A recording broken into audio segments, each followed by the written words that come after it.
Welcome to the Joy of Cruising podcast with your host, award-winning author Paul C. Thornton, a weekly conversation with the amazing cruisers featured in the Joy of Cruising trilogy, comprised of The Joy of Cruising, Cruising Interrupted, and new release, The Joy of Cruising Again. Each book is a compilation of features about cruisers and cruise and travel personalities from around the world. It's the next best thing to cruising, hearing about cruising from the unique and diverse perspectives of Paul's amazing guests. Hello, passionate cruisers.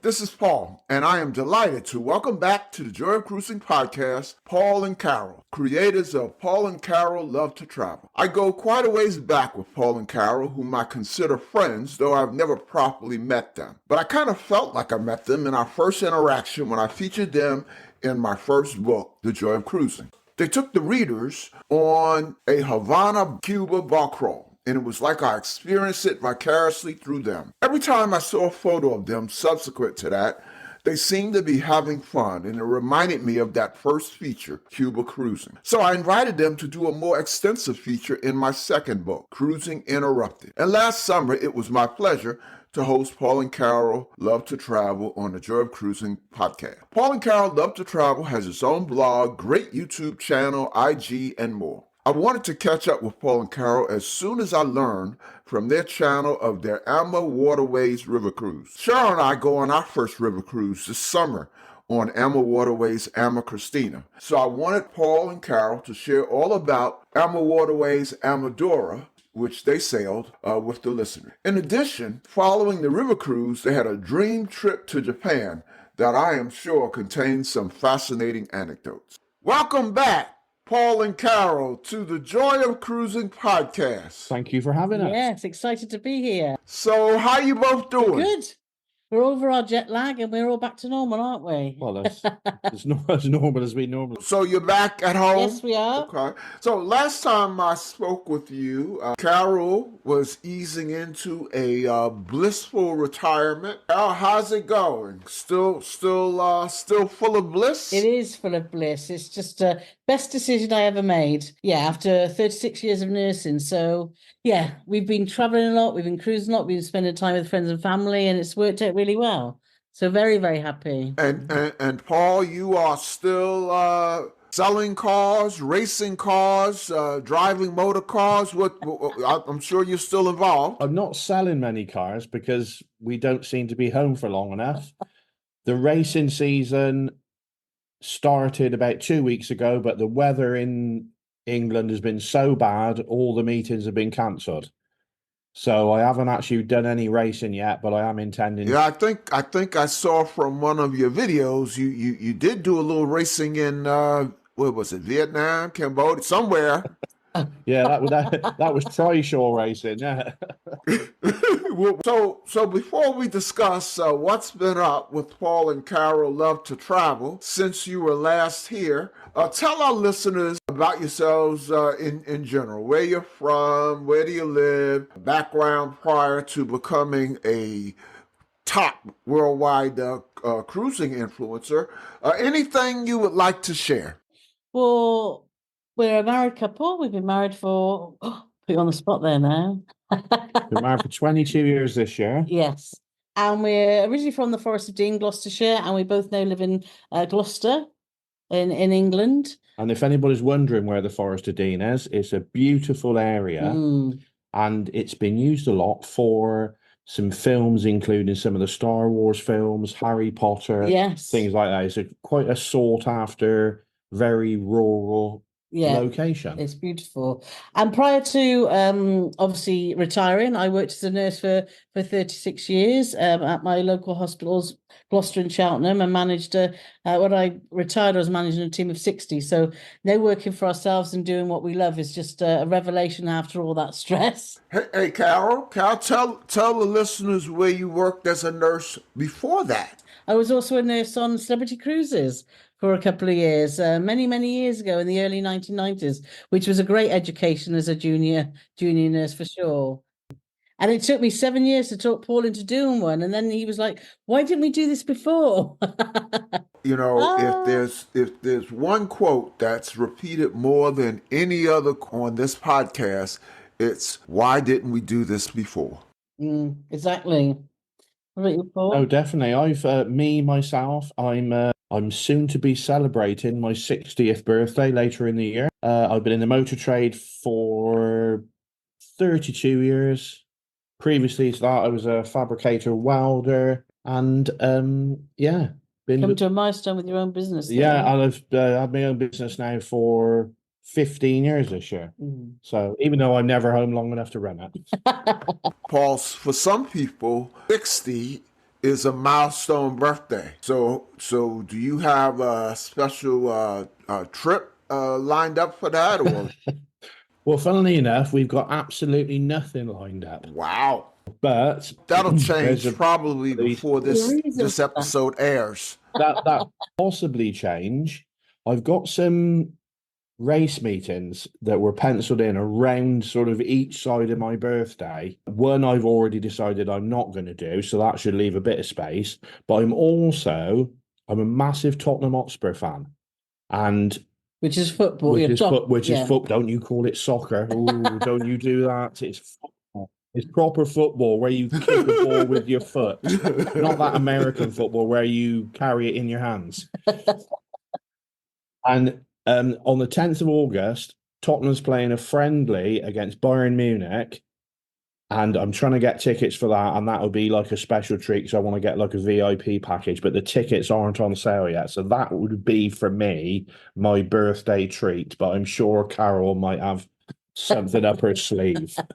Yes, we will see. All right. Well, 10th of August, I'll be thinking about y'all, not just because it's Paul's birthday or it's around Paul's birthday, but because that's when I'll be on my river cruise, topic of today. So many things to catch up on, but let's first chat about your river cruise on AmaWaterways. Now, you had been on a river cruise before, right? Yep. 2. We've done 2 in Europe prior to AmaWaterways. What were they? Our first cruise was with a company called TUI. You may have heard them. They're a British company, and we did a river cruise on the Danube, and then we did a river cruise with Avalon Waterways On the Rhine. on the Rhine. Yeah. Yes. I know I have a Mekong river cruise on my bucket list. I guess AmaDara is the one that handles that area of the country. Exactly. We've been looking at doing AmaWaterways, haven't we, in Europe, because we'd heard a lot of good reviews, and friends that had cruised on them were very, very impressed. And so when we first looked at it, we knew that we were spending 7 weeks in Asia, and part of that 7-week trip, we wanted to do a Mekong River cruise. And as soon as I started searching, AmaDara popped up, and just the when you look at a ship and you think, oh my gosh, that just looks like perfect. And we read the reviews, and so that was the decision made, wasn't it? Yeah. Wow, 7 weeks in Yes. Asia. I can't wait till I retire and can do that. Oh wait, okay. I guess I can, although I don't think it would approach that great trip that you guys put together. I was going to ask you to walk us through AmaDara, but you started in Thailand, right? And if I recall, when I wrote about you in my first book, The Joy of Cruising, you talked about a dream trip that you all had to Thailand. So obviously, this is at least your second time back. Is that correct? It's about our 15th time to Thailand. That was pre-pandemic. The last time we went we've been sort of building up to going back again. We went for 2 weeks. There was 8 of us in total. There was my brother, Carole's sister, my niece and her husband, and two very close friends who'd never been to Thailand before.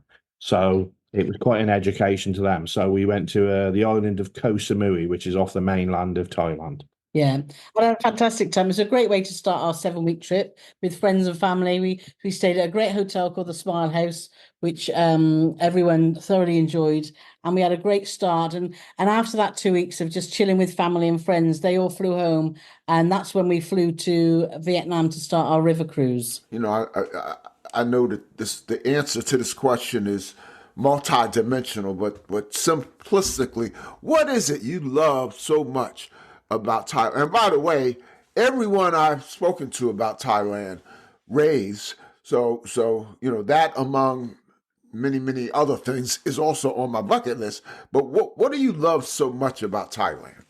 And I know that's hard to put in like a one sentence answer. Yeah, for us, it's we love the food, we love the people, we love the beaches, we love the contrast, particularly like an island like Koh Samui, because it's got a 50-mile radius to it, and 1 minute if you wanted a day of just total seclusion on a beautiful beach, you can have it, and then if you wanted to go out and have a bit of a mad party night, you can have it. It has all that on offer, which I think for us, Thailand is just got a place in our heart because we spent so much time there. It's on Koh Samui as well. If you were thinking of going to Thailand for the first time, Koh Samui is the perfect starter place to get you into the swing of being in Thailand. Because like Carole said, there's so many different things around the island where you can be as mad as you want or as quiet as you want. If you're worried about spicy food, you can get any type of food you can imagine. Even when we go, well, every time we go to Koh Samui, we always go back to the same restaurant for a Sunday roast dinner. Well, I was just getting ready to ask. I never can hear enough about food abroad.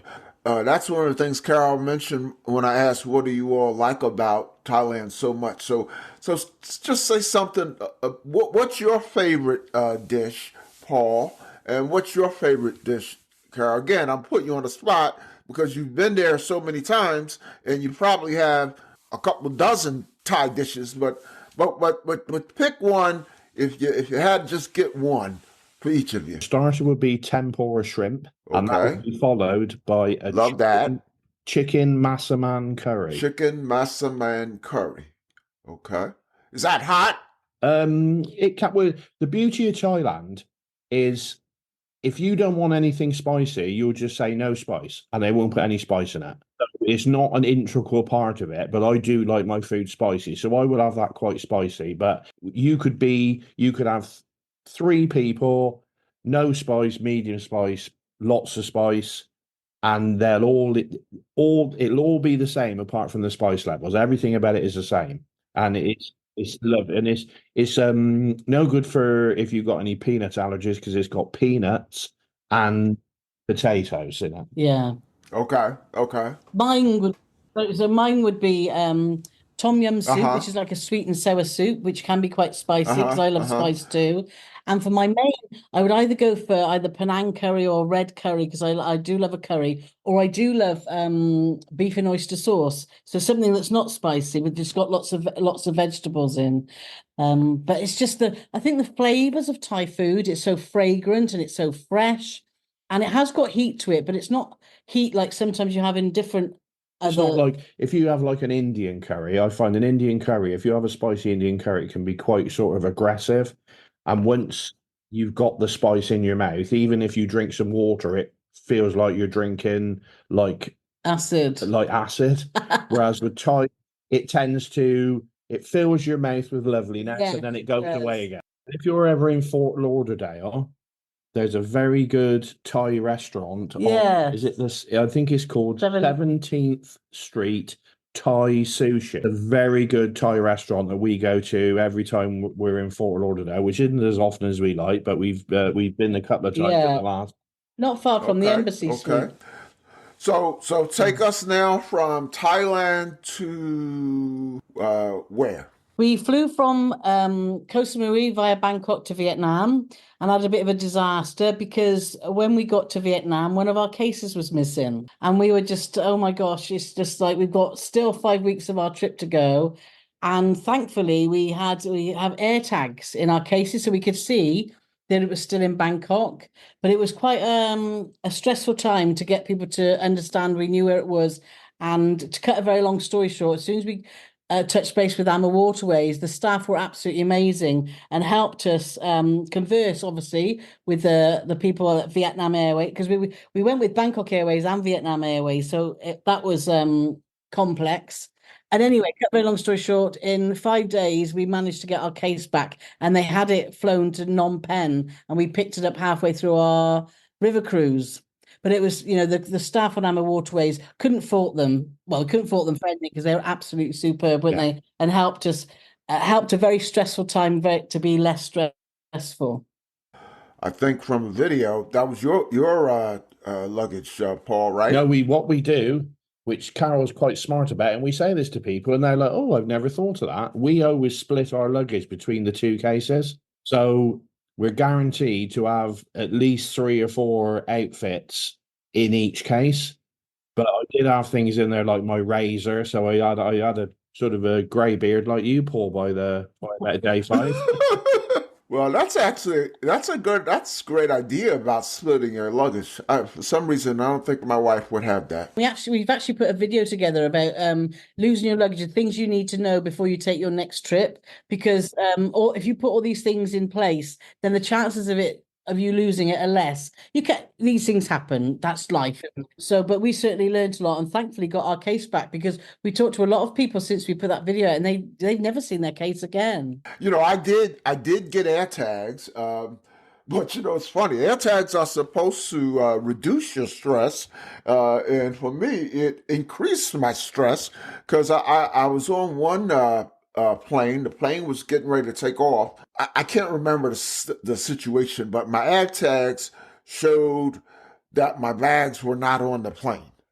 And so, I'm thinking like, should I get up and say something to, I don't want to look like a hijacker or, so I tried to play it cool, but, all the way to the next airport, I was stressed out.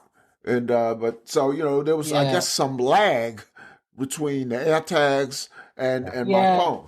No, that is a downside, isn't it? Because that is a worry when you see that. Once you're bored in, never check your phone again until You're right. You're right. Okay, so So we got to Ho Chi Minh City where we were joining AmaWaterways. They used the Sofitel Hotel in Vietnam. So we booked ourselves in the night before, didn't we? Not part of their tour, just to make sure we're the right place at the right time for the morning to meet the AmaWaterways tour. And that was a fantastic hotel. And AmaWaterways use, that's one thing I'd like to say, they use, the standard of hotel they use is excellent. And we joined the team straight in the morning, just as we were going to breakfast. We went to the AmaWaterways desk and the team were all there and they had us on the list, which is always good because when we don't fly in with the company, it's always like when you're just joining in, but it was all good, wasn't it? Yeah. And from there on in, we were looked after brilliantly by AmaWaterways. It was just such a fantastic experience. It was interesting to see that from Ho Chi Minh to actually get to the river cruise ship is a 2-hour coach drive. The actual river cruise goes from a place called Mai Tho, doesn't it? But as soon as we got, everything was just run like clockwork, wasn't it? Yeah. AmaWaterways, sorry. I'm sorry. What I wanted to see, was that ride the one that you described on your video being in the Grand Prix? The death ride, no, yeah. The Death Race 2000 ride was from the airport in Vietnam to the hotel. Yeah. We got a taxi, and I've never experienced anything like it. I've never experienced so much traffic, but just in Vietnam is somewhat ridiculous. Like there's 10 million scooters on the road. It's ridiculous. There's nearly more scooters than there are people. And we were going down the road in this taxi, and they drive using the horn of their car. They just, every 5 seconds, they're blowing their horn at somebody. Either to tell them to get it. Aggressively. It's basically saying, hello, I'm here type of horn. But it's still quite, it's a constant horn blowing by all the traffic. And then I'm sort of trying not to look where we're going because it's quite scary. And then I see somebody on a scooter and they're coming the wrong way. And all the traffic is just swerving around them. But apparently that's just fairly normal. It's like there didn't seem to be any rules. So yeah, it was very entertaining. It certainly took me mind off the lost suitcase for a while.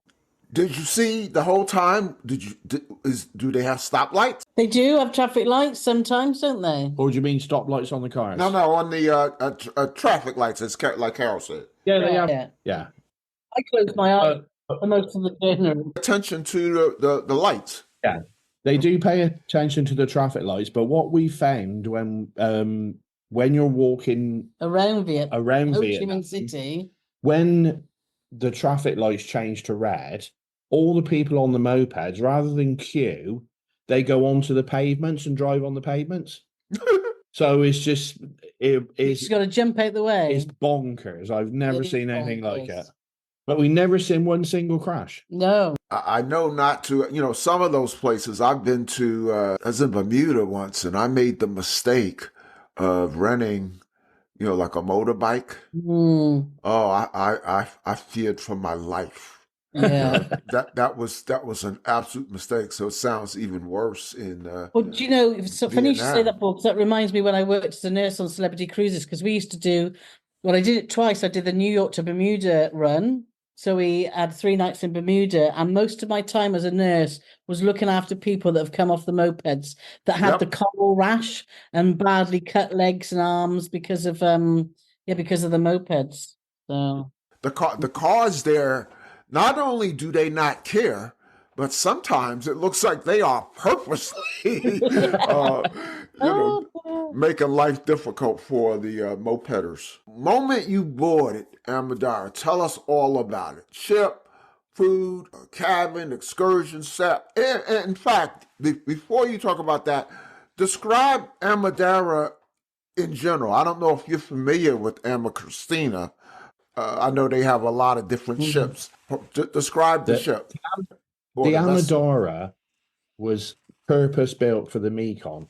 What you haven't got on the Mekong, which you have in Europe, situations where the ship can only be a certain height to get under the bridges. Okay. Whereas on the Mekong, they haven't got those restrictions. So the ships can be a bit taller, but they're also built in the style of the country the countries they're visiting. Okay. So it's I suppose you could say it looks a bit more old fashioned, but there's lots of dark wood, lots of floorboards. It is not a modern looking ship. It just looks like it's very authentic. It looks Asian. It's very Asian, very authentic, and certainly not like either of the river cruise ships we've been on before. No. Okay. Yeah, the AmaDara was on 3 levels, wasn't it? Yeah.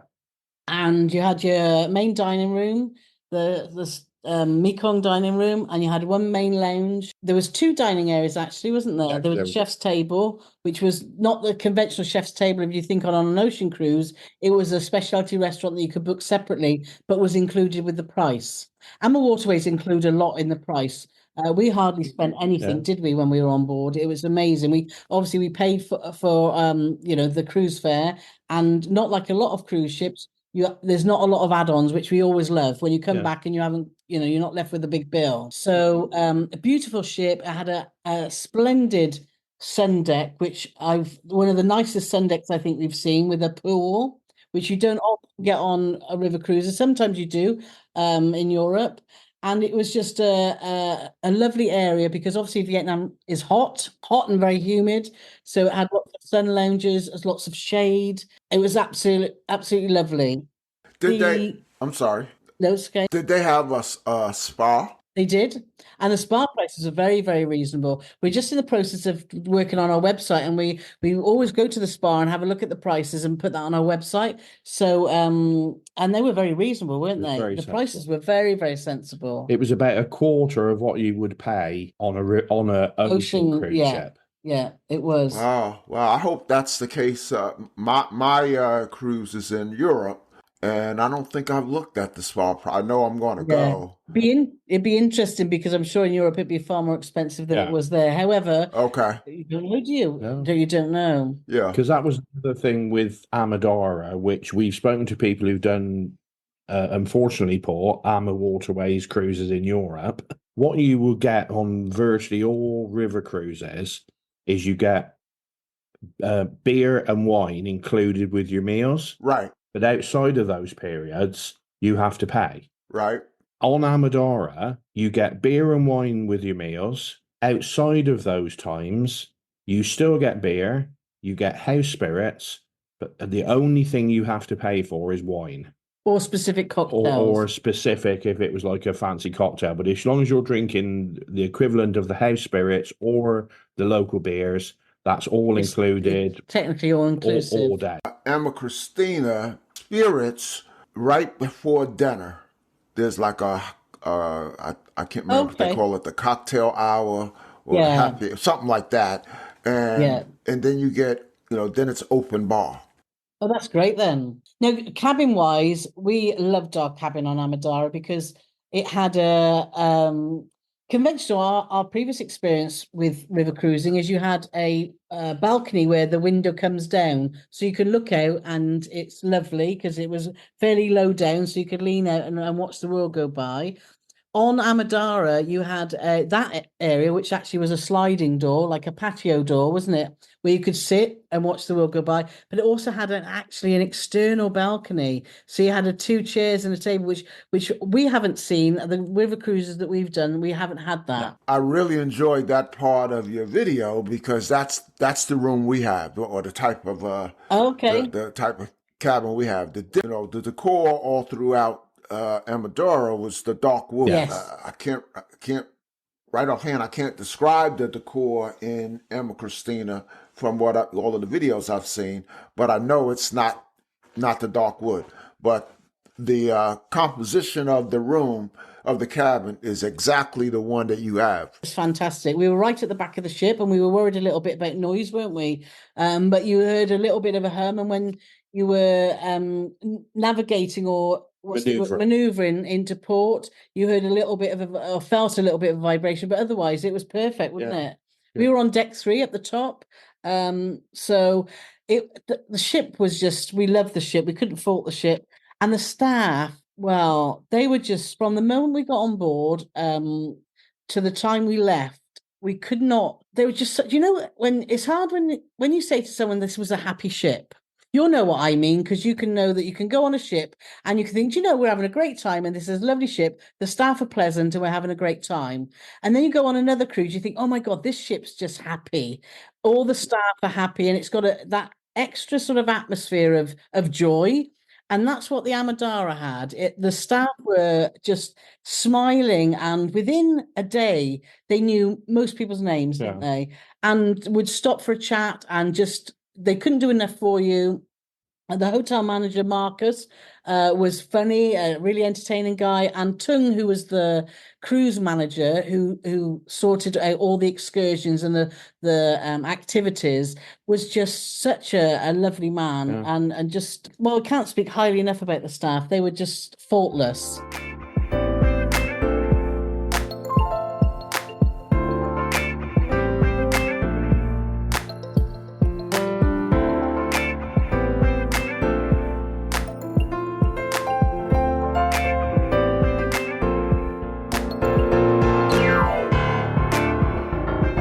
Say something about the food. Superb. Superb. Every day, what they had in the dining room, there was 2 places you could eat. At lunchtime, you could eat on the sun deck, but it was a limited menu, like burgers and salads and pizzas and stuff. Buffet, but right? No, it was all made to order. Oh, okay. So it was all made to order. And in the main dining room, breakfast, lunch, and dinner, you had a live cooking station in the corner. So you always had at least 2 chefs there knocking stuff up live. You also had a menu you could pick certain items off for breakfast and for lunch. There was also a buffet, which you could take stuff from. And then in the evening, everything was off the menu, so it was all made to order. And they had always available things like you could have a steak every day if you wanted to, but every day they would always have some authentic food from the area that you were in. So you really immerse yourself. And what was great about it as well is as soon as you walked into the dining room, they had plated up all the things that were on offer that night.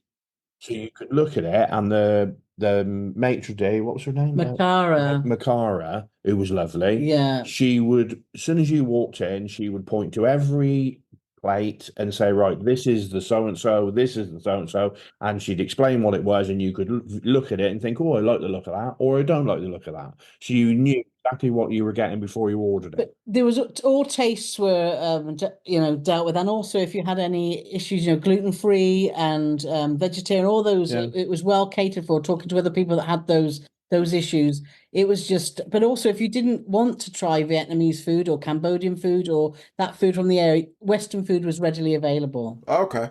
Now, in terms of food from the area, having not been there, I'm just guessing seafood is fairly prevalent. It is. There's a lot of seafood, a lot of fish, a lot of pork dishes, wasn't there? Mm-hmm. A real sort of Asian variety, really, wasn't there? Very noodle based as well, Yeah. noodle soups and stuff like that. So very more a sort of a step away from what we were getting in Thailand, because Thailand's not a very noodly based place, is it? You can get noodle soup. But it's more curries, Vietnam's rices and known stuff for like. its what they call pho, isn't Yeah. it? PHO. It's like one of them sort of national dishes, and then you just add whatever you want into that. I was having it for actually when we were in the hotel in Vietnam. I didn't do it on the ship, but I got a real taste for it, and I was actually having it for my breakfast. But the food on AmaDara was superb. So talk about activities and entertainment on the ship. Now they have an activities. What was Annie's? A lovely lady, a Vietnamese lady called Anne, and she did all. There's a lot of yoga. If you want to do about 4 times a day, she would do it first thing early, 6:30 in the morning, and then yoga in the afternoon and the evening. If you wanted that, there was a gym, a very small gym. So they had like a running machine, a bike, weights, and mats. That was just by our cabin, wasn't it? And activities, because the itinerary is so full on. Europe, the excursions are all included, and if you want to experience life in Vietnam and Cambodia, you'd be silly not to go on these excursions because they were absolutely magnificent. But it does mean every morning the alarm would be on for 6:30 to get up to have breakfast, to get on the first excursion at 8:30, and then you'd be back. You might do 2 excursions in the morning, back for lunch and back out again in the afternoon. So by the evening, lots of people were absolutely shattered and would just maybe have dinner and go to bed. We met there's probably about, I don't know, 12 or 14 other Brits on, and obviously us Brits always like to go to the pub, don't we? So we always like to, after dinner, just go to the bar and have one for the road, as we call it. And there was a guy on the piano called John, well, on keyboards, wasn't it? Who would then be like the DJ, but he would be singing it all live. And he was really good, wasn't he? But there wasn't so much people. One night we were up dancing, but most nights, one night there was karaoke with a difference, wasn't there, Paulie? No, it was a music quiz with a twist, because you not only had to answer questions, you had to show off your dance moves. And then one of your team members had to sing as well. We had Paulie Morgan on our team and he sang and we won. Well, that's good. But culturally, they were the sort of I guess you say the fun things. But culturally, we had Vietnamese come on, didn't they, to do the music and dance. And we also had some children come on in Cambodia to do a show as well. So the river cruise it really immersed you in the destination. It was fantastic. So every night there was something, but most people were, by 11 o'clock, the ship was very, very quiet. It was a ghost ship. Yeah.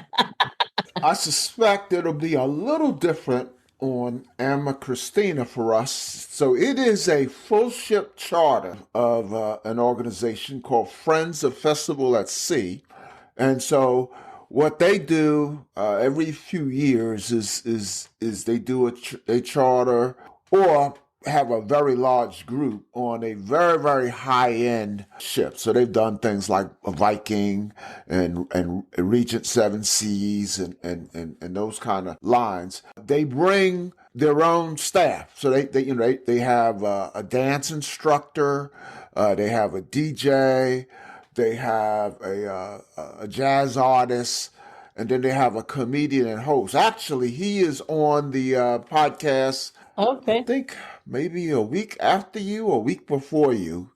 So obviously I'm kind of getting prepared for the river cruising, uh, and so they kind of make their own entertainment. Although I'm sure there's going to be because the cruise is kind of jazz and Black history oriented.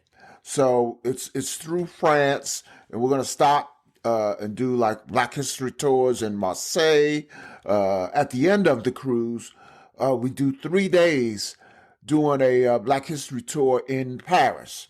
So yeah, so I'm sure there's going to be some artists at the various stops in France who will come on the ship, but at other times, I think the trouble is we're both going to say that there was two things and they couldn't have been more diverse.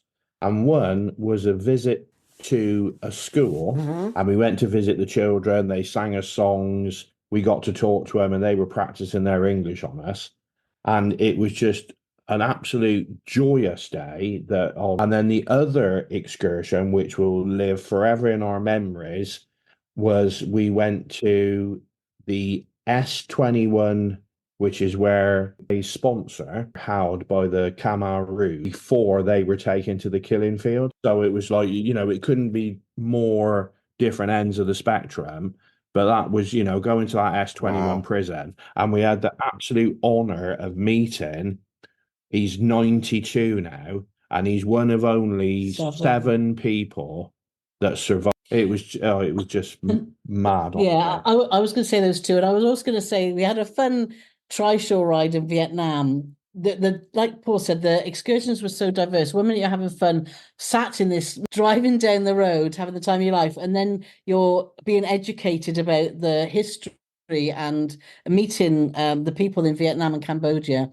I think what made our cruise as well is the tour guides that had personal experience, obviously, of life in that country, because that was their country, but also had personal stories about not being able to get access to education when they were kids, which made that school trip so powerful, I think. Yeah. And also, one of our guides was actually in S21 prison, and he was sent to the killing fields to do awful things. So there was so much. It was a very emotional cruise in some ways, It wasn't was it? like an But emotional roller it coaster. was, but it was Wow. just so special in so many ways. AmaWaterways have got it so right with the excursions, because you would be having something joyful and fun, and then it would be serious, and then it would be back to joy and fun. Lots of temples, as you expect in that part of the world, and Yeah. lots of temples and pagodas Palaces, and monasteries. palaces, yeah, and learning about the Buddhism and how a lot of the guides that we had spent time as monks, because following that time with the Khmer Rouge, they'd suffered with PTSD and took time out and were monks, so they were. They had lived it, and I think that's what made the excursion so special, because you were with guides that just had lived it, and it was just it was absolutely fabulous. The prison, is that a museum now or a monument? Or? It's a museum. And again, in a twist of irony, it was a school.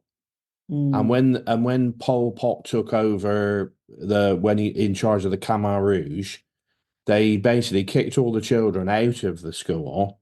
Mm-hmm. And yeah, so it's a fully functioning museum. There's lots of pictures, and there's still gallows outside, and that was basically they would just torture people. He was like paranoid that every Cambodian was working for the CIA, and he was petrified of America, and they would torture you until they say, if you admit to that you're in the CIA, we'll stop. And then once you admitted you were in the CIA, but we're talking children, 5, 6, 7 years of age, and then once they admitted it, they take them to the killing But fields. even if you wore glasses, all three of us wouldn't have a hope, because if you wore glasses, you were deemed as intelligent, and they were the first to be killed. And it was to find out if you were a dentist, a teacher, doctor. He didn't want anyone that had skills left, did he? It's such a, honestly, I would recommend anyone to go to Cambodia to learn about the history of Vietnam. And I know it's very difficult, isn't it? Because there's wars all around the world, and some are a little bit more sensitive to others than That is, but for me, Cambodia, learning about all that, because I had very little knowledge about it, and I knew it happened, but that was and the Cambodia, after our 7-week trip away, which ended in Japan, which we spoke, we're going to speak about too. We both took look at each other. Cambodia just was a special place, wasn't it? But there was 2.5 million people killed by the Khmer Rouge during that time period. Mm. And it was their own people killed by their own people, which was made it even worse, really. AmaWaterways, I have heard they have a very enriching excursion program. Now, did yours include, do they have bicycles? They don't have, I didn't see any bicycles. We did see some people. We did see some people on bicycles. Yeah. But I didn't see that there was any of the excursions. All the excursions were either we went by tender on the first part of our cruise, or we went by coach. There's a lot of walking, but there was no bicycle on the program. But we did do an ox cart ride. We did. Sure, that was fun. Yeah, well, oh my gosh. I think I can still feel it in my back now.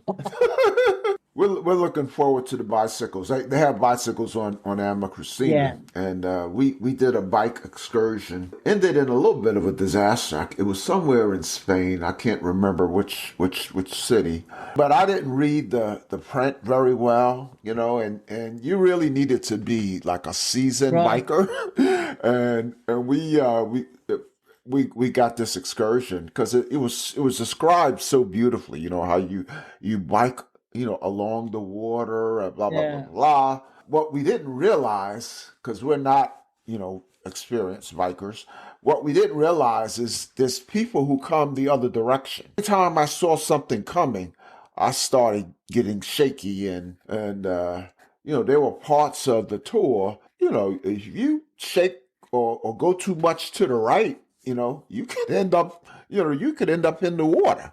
And to make a long story short, we did not complete that tour. But we do want to go on like a leisurely bike ride somewhere. Yeah. So let's see. I covered the ship. We covered food. We covered the cabin, excursions, the staff. Can I just add about that? One thing that was very different from cruising on the Mekong is very different than cruising on European waters, we've found, because the captain has to be very resourceful in finding places to dock. You don't have all the fixed docking places you'll experience on your French cruise. And one day I went on the balcony and I thought, what on earth's going on? And there was a guy, one of the crew, had put a big bamboo stick in the water, and he was actually pole vaulting off the front of the ship onto the ground, onto the shore, where he then dragged the rope up and they tied it around a tree. So, and that's what they do, because there's a certain place. That's actually where we went to the school. Yeah. To actually get to the school, and once you got off it, and all the staff, they have a little walkway. They do it so well, don't they? So it's all very safe when you get off. But to actually keep the ship still, they have to find some quite ingenious ways of sorting it out. And the captain was visible a few times when the ship, wasn't he? And because you just don't see that on the European rivers. No. Did you have a captain's event where you met the captain and the staff? We did. We had a captain's welcome party on the first night where you were introduced to the captain.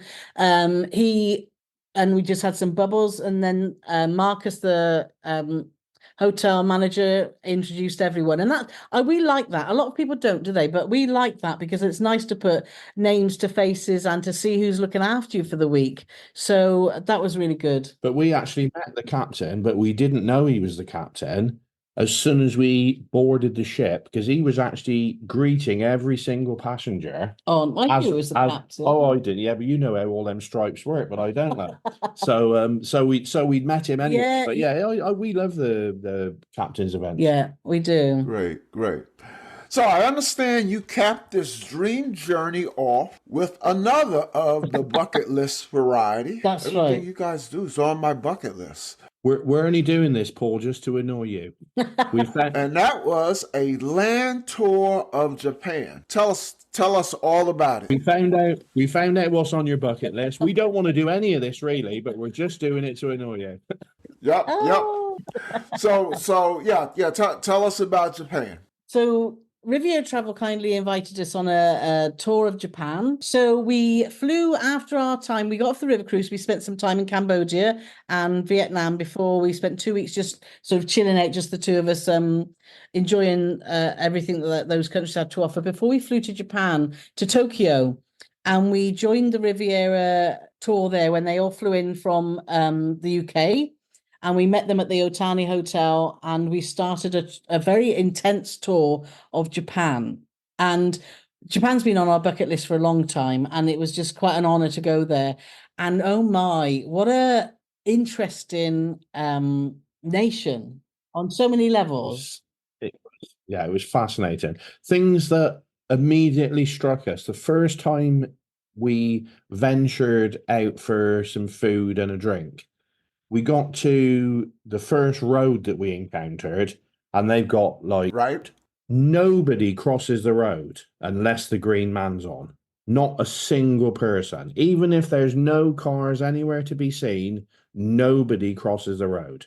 They all wait, and the green man come on, and it was only on limited roads, unfortunately. But when the green man come on, it started playing a tune. Yeah. So you actually crossed the road to music, which I thought was fascinating. But not a single person will step out of line. They're very respectful culture, so they're very polite culture. They bow a lot, and they are very respectful of others and social etiquette. Please and thank you, and opening the doors. Just they wouldn't dream of simple things like you're not really allowed to walk and eat when you're in Japan. So they have areas where you can stand and eat, but you're not really allowed to walk. It's like you don't see litter anywhere because they're always taught that if you have any litter, you take it home, and you won't see waste paper baskets, and you won't see litter on the street, but it's because everyone will just take their litter home. But the most thing that we loved about Japan, well, there's lots of things we loved about Japan, but the toilets are amazing. Now this, I'm trying to think. I'm getting up to close to 100 podcasts, and this may be a first. So wow us with the toilets. The toilets are just another level. And even if you go, because we were doing a lot of touring, you might stop at, I don't know, what would you call it, like a service stop, or there's usually like a petrol station and maybe some shops. Comfort stop. And the toilets, even the toilets, I mean, I go to some motorway services and I don't even want to go in the toilet, but everything is pristine. And everything has got the high-tech Japanese toilet seat, which means sometimes when you walk into the toilet cubicle, the actual lid of the toilet will be down, but that will lift up to greet you, almost like a saying hello as you walk in. The actual seat you sit on will be heated. When you sit down, there's like a disinfectant that sprays to mask any smells that you might produce. Clean the toilet. On some, more so ladies than men's toilets, when you sit down, also, it will start playing music to spare any blushes you might make while you're sat on the toilet.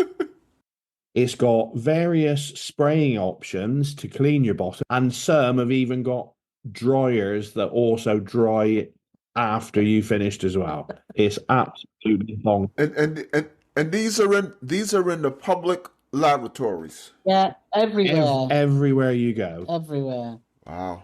But going back to obviously Riviera Tour, that were again another fantastic company. That the tour was just so well organized, and we would definitely travel with them again because you're packing a lot in the 2 weeks that we were there. We did 4 cities, didn't we? We did Tokyo, we did Hiroshima, we did Kyoto, and we did the perfect itinerary. So, and it was just brilliant because we've seen so much again in such a short space of time. Tokyo was a fascinating city. We've seen so much of that, didn't we? We were so lucky with Mount Fuji because when we got there, it was a windy day, which is the best sort of weather to have, and the wind had blown all the clouds away. So we had it was perfect, wasn't it? It was a perfect view of Mount Fuji. Kyoto, which is, they say, the cultural heart of Japan, was great, but so busy, wasn't it? Busy. Very, very busy. And our favorite place actually we went to was Hiroshima. It was obviously interesting and obviously quite upsetting to see everything that happened there. But the city has rebuilt itself into this vibrant, young, sort of hip place, hasn't it? That's got lots and lots of things on offer. We went out for a walk the one evening and we saw a big Budweiser sign. And with obviously a bar, up a couple of flights of stairs, it's on like the second floor. We walk in, we have never seen so much merchandise. American merchandise. There's all sports shirts, hockey, basketball, American football. It's just full of and there's an old style Wurlitzer jukebox in there. They got beers from all around the world. And we go in, we order some drink. And then when the waitress brought the drinks out, we said, "Oh, are we okay to pay on a card?" And she said, "Oh, I'm ever so sorry. We only take cash." And we're like, "Oh, okay, no problem." So we had enough cash for one round of drinks, but we would need to then go and get some more money. But one thing you never see, I don't know what it's like in America, but in England, every high street has got 3, 4, or 5 cash point machines, where ATMs. You don't see those in Japan. They tend to be inside shops. Like a convenience store. When we were finishing up with these drinks, the waitress comes over and said, "Well, can you tell us where we can go and get some money? Because we really love." And she said, "Oh, no, don't worry about that." She said, "Because Sam, the owner, he said he's buying you the next round of drinks." And we're like, "Well, that's pretty cool." And then we started finishing that and said, "Well, what, we're going to go and get some money now, and then we can come back." "Oh, no," he said, I'll just get you another round. It's no problem." And he ended up, we had 4 rounds of drinks and he paid for 3 of them. How mad's that? And he was 80 something, 81, I think. And he was actually in Hiroshima when the bomb landed. I couldn't believe the generosity.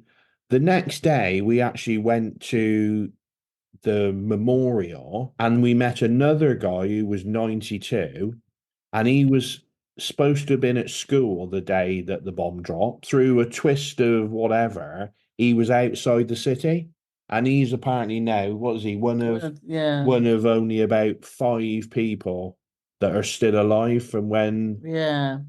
But it was just, Hiroshima was just a very beautiful city. Yeah. Isn't it? We enjoyed our time there. But Japanese people are just the most polite, respectful race we've ever seen. You learn a lot. Yes. What was your biggest thrill or most solid moment, even going to, since you went to Hiroshima, what was the biggest thrill in seeing Japan? Biggest thrill as in adrenaline thrill is we got to ride the bullet train 3 times. Oh, you did do a short video on that on your channel, right? Yeah, I saw that. Yeah. I saw that. Yeah. And the one we were on, I managed to go online. I managed to get a speedometer on my phone, and we were doing 182 miles per hour. Wow. Quite impressive. But apparently we were told that the trains are capable of doing double that speed, but health and safety won't allow them to do it. But you just travel so much ground in such a short space of time. Which Fabulous is way to travel. We did. And everything, it runs like clockwork. So for me, the first glimpse of Mount Fuji was just magical. And it was funny with this. We went to a place called Nara, which is a Kyoto, where there's known to have all these wild deer, and the wild deer will even bow to you. So we've got some, when we do get round to our vlogs, which hopefully will start in a few weeks' time for that series. We've got some good footage of Paul with him and Paul and a deer doing some bows. So it was. I just loved the experience walking around and just seeing just what a lovely culture it was. I really enjoyed. We walked to there's a famous crossing. Oh my gosh, what's the name of it? In Tokyo, You'll see it on most programs. They do a time lapse of that busy crossing, which has got like about, 10 intersections on it. And we went there, didn't we, and crossed it, and Paul did it with his 360 in the air. And the footage is just fantastic. And that was really interesting because in most other countries or capitals or big cities that you go to, it would be chaos on the pavements or on the road. People would be bumping into you and you'd feel a little bit jostled around and really uncomfortable. In Japan, everyone has this sense of walking in unity, don't they? Yeah. Or walk into the left or walk into the right. And so it's everything, even though it's really busy, it's like this organized chaos. And to give you some idea, Paul, of this crossing, when the lights change, Shibuya. Is it Shibuya? When the lights change to the green man for people to cross, because of how many intersections there is, on average, 2,000. Shibuya crossing. It is Shibuya crossing. Like everything is synchronized. So you started it to allude to this because it sounds like you have a lot of blogs to put together. I was getting ready to say, what's Paul and Carole Love to Travel working on right now? We're doing the River Cruise series, which is taking me a lot longer than I thought because there was so much that we filmed there, and I don't want to miss anything out because it was such a fabulous trip. I thought, well, maybe I could condense things down, but I don't want to because I think that everything that we experienced on there deserves an airing of it. Yeah. And it's all sort of hopefully, interesting and entertaining. And then I was hoping to get that done by the end of this month, so that we could go straight into Riviera Japan. But we're heading on to the brand new Cunard ship, Queen Anne of May. So hopefully I'll get Cambodia and Vietnam river cruise done, and then when we get back from Cunard, then we'll be airing Japan. We're also doing a lot of work on our website at the moment because our website, we concentrate a lot on videos, but our website's getting a lot of monthly hits now. We're up to about 40,000 a month. And so Paul, to be fair, does a lot of writing for our website. So we've been sort of churning away at that as well, haven't we? Because that's been growing as well. So it's getting that balance, isn't it? When you're dare I say, like a content creator, I never ever thought. It's weird when I even say those words because after being a nurse for like 36 years, now it's sort of our full-time job now, isn't it? Doing what we do. And believe it or not, Paul, people sometimes don't want to look at our faces, so they do like to read our blogs and not have to listen to our voices. Nah. Hey, let me ask you this. A number of bloggers and vloggers and influencers that I interview have done or are planning group cruises. Do you see that in your future? We do, because we've got one booked. Okay. We've got one booked for 2025. We're heading off on the Sky Princess to Scandinavia. That's May of next year. And we've got Patreon and YouTube members, and one specific for those in 2026. So we had a lot of people ask us to do a group cruise, and we were thinking, oh my gosh, is there going to be enough interest? And as soon as we put it out, it's gone a bit mad actually, because we've now got 196 people that have signed up. So do you have any availability? Yes. So it's still on sale. Yes, we do, Paul. So say something about how fans can contact on social media or the internet, whatever. Yeah. So on our website, paulandcarolloveTotravel.com, we've an area where you just go to, and it's group cruise, and you'll find all the details there. We work very closely with a travel agent called Dan from Go Cruise and Travel, which we've used for many years, and he's fabulous. And he's working behind the scenes with organising the group cruise too. You can contact us via our email, paulandcarollovetotravel@gmail.com. And also you'll find us on Facebook, Twitter, and Instagram, and TikTok, and YouTube, obviously. Yeah, so if you're interested in joining us on a group cruise, we are going to cap it at just over. We've got a group that's about 220, isn't it? So there is some availability, but not huge, because then it becomes too big a group.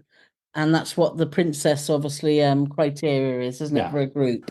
So what other cruises do you have coming up? Anything else booked? So we got Queen Anne, we got the Queen Anne Maiden at the beginning of May, and then we've got a short 3-day on P&O Aurora, and then another first for us because we're actually doing a tall ship. We call it a tall ship. Well, it's a tall ship, rigger ship with Star Clipper. The ship's called Royal Clipper.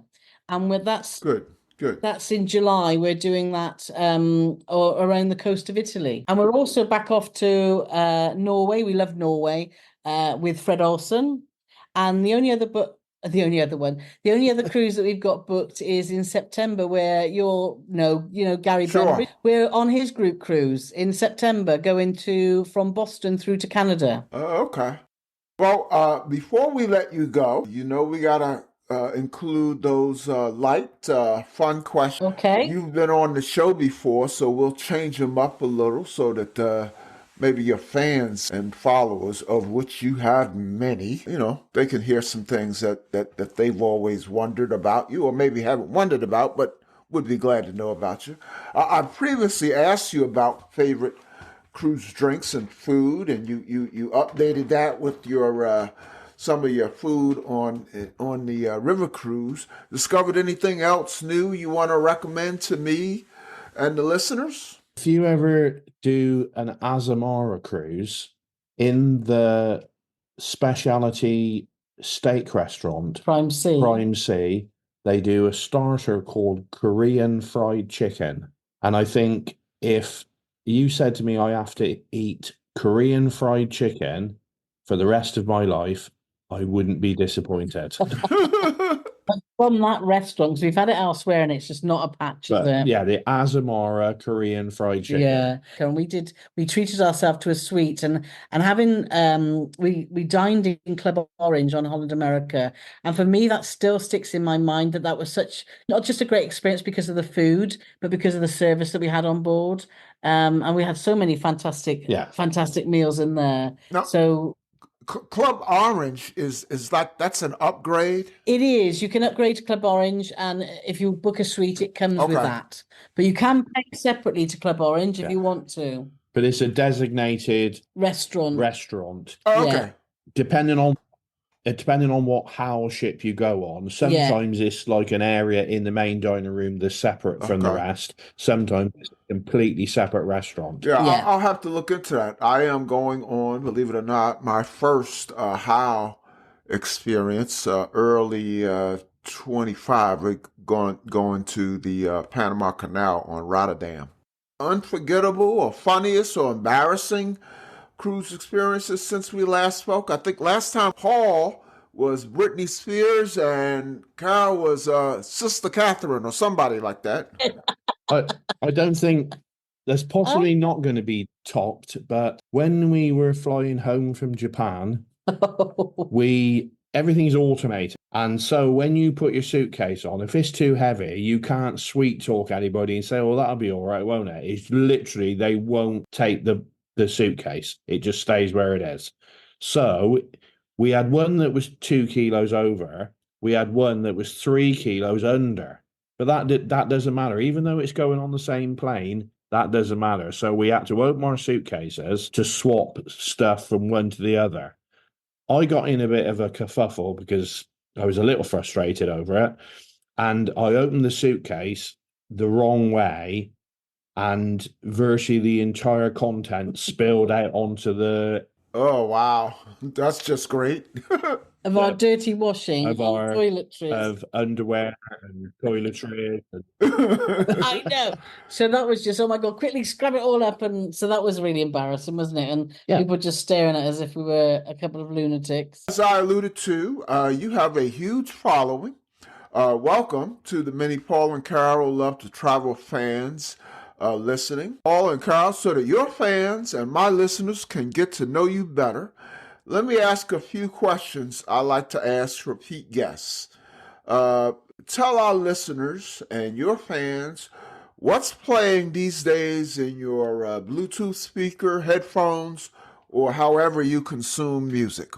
For me, when I go walking into town, I like to listen to Anne-Marie. I don't know if she's made it to the States yet. Anne-Marie, she's a British singer. I love a bit of Ed Sheeran, and I also love a bit of Bruno Mars. That's normally what I'll be walking to when I walk into town. I like Ed Sheeran, familiar with Bruno Mars. Anne-Marie, what kind of music does she do? It's like pop music, pop music. Her and Becky Hill, they're two sort of British female singers. I just love their voice. It's just so unique. She's a judge on the UK version of The Voice. I don't tend to listen to music very much when I'm walking around. I do love Queen.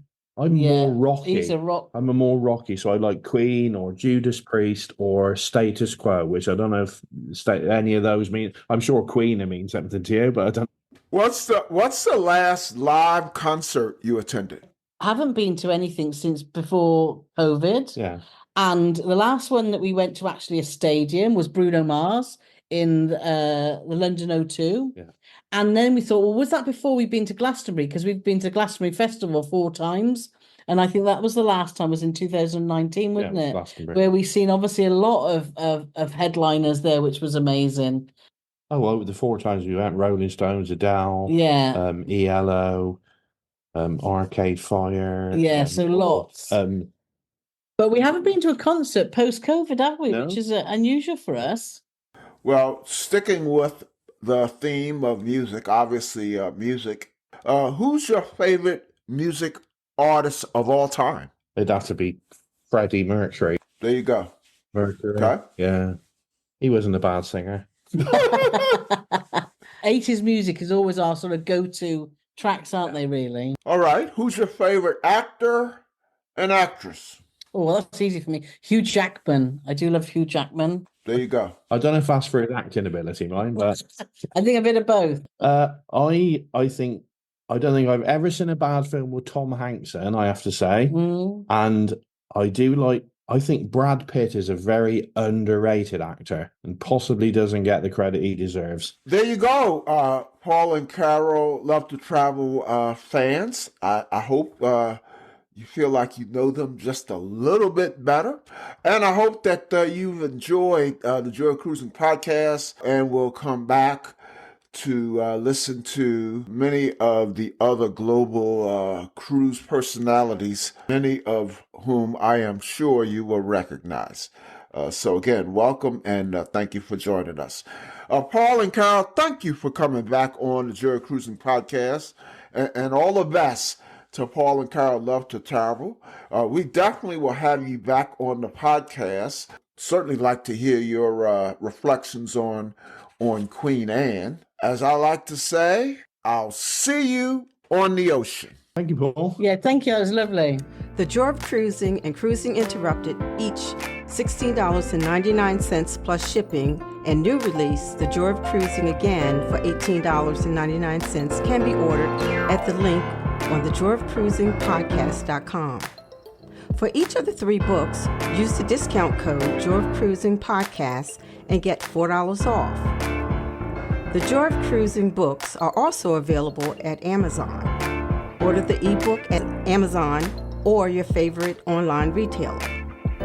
Stay in touch by joining the Joy of Cruising Podcast Facebook group or following the Joy of Cruising Podcast on Instagram. We're constantly adding new shows. Please leave a review and tell a friend about us. We hope you enjoyed this brief escape to the ocean. See you next week.